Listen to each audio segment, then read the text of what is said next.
Good evening বন্ধুরা, আমি রুম্পা সব দিনের মতো আজও চলে এসেছি রুম্পাস হেলদি ফুড চ্যানেলে। আজ আপনাদের কাছে নিয়ে এসেছি দই কাতলার রেসিপি। আর তার জন্য আমি একটি কাতলা মাছ নিয়ে চলে এসেছি। আর গরমে দই কাতলা খেতে খুব ভালোই লাগে, হালকা হয় তো তাই খেতে খুব ভালো লাগে। আর দেখুন এই কাতলা মাছটা আমি আঁশ টাঁশ ছাড়িয়ে নিয়েছি, ধুয়ে নিয়েছি, আর এটা পিস করে নেব। তো কয়েকটা পিস আমি নিয়ে নিয়েছি।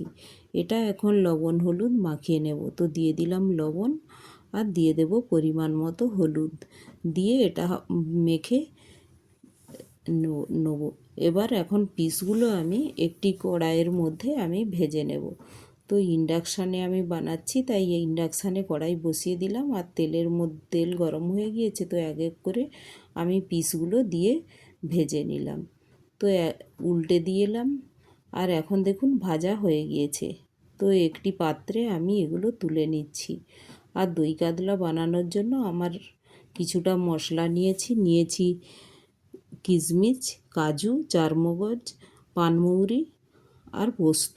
এগুলো সব একটি পাত্রে আমি জল দিয়ে ভিজিয়ে 15 মিনিটের মতো আমি রেখে দেব।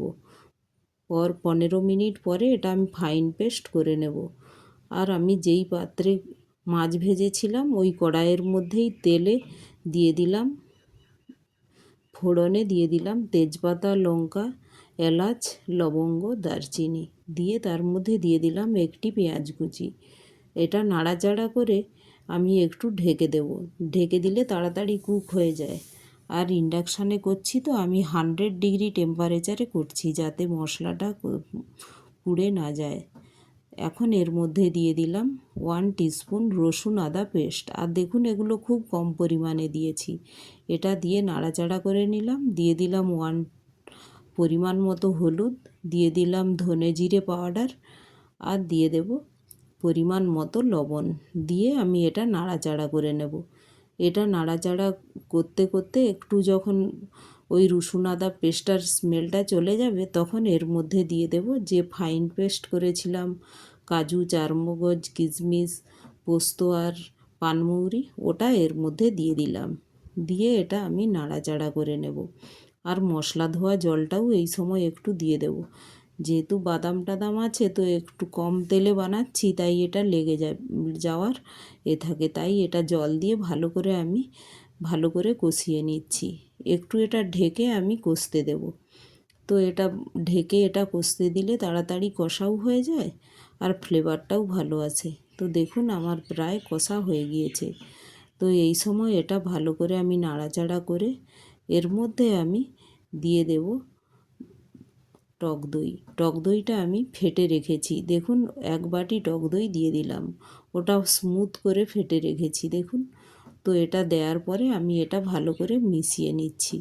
মিশিয়ে আমি আবার একবার ঢেকে এটা কষতে দেব। যেহেতু দই দেওয়া হয়েছে, তো আরেকবার দই দিয়ে আমি কষে নিচ্ছি। দেখুন ভালো করে এটা কষা হয়ে গিয়েছে।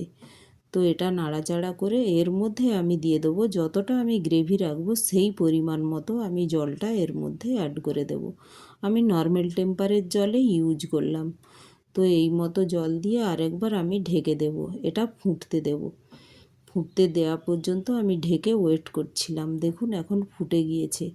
তো এটা নাড়াচাড়া করে এর মধ্যে দিয়ে দেব যে কাতলা মাছের পিসগুলো আমি ভেজে রেখেছিলাম, ওগুলো এক এক করে এই গ্রেভির মধ্যে দিয়ে দিলাম। আর যেহেতু দই কাতলা বানাচ্ছি, মাছটা আমি খুব হালকা করেই ভেজেছি। তো এখন মাছগুলো দিয়ে আমি ঢেকে একটু কুক হতে দিলাম। এটা 5 মিনিটের মতো প্রায় কুক হতে দিয়েছি।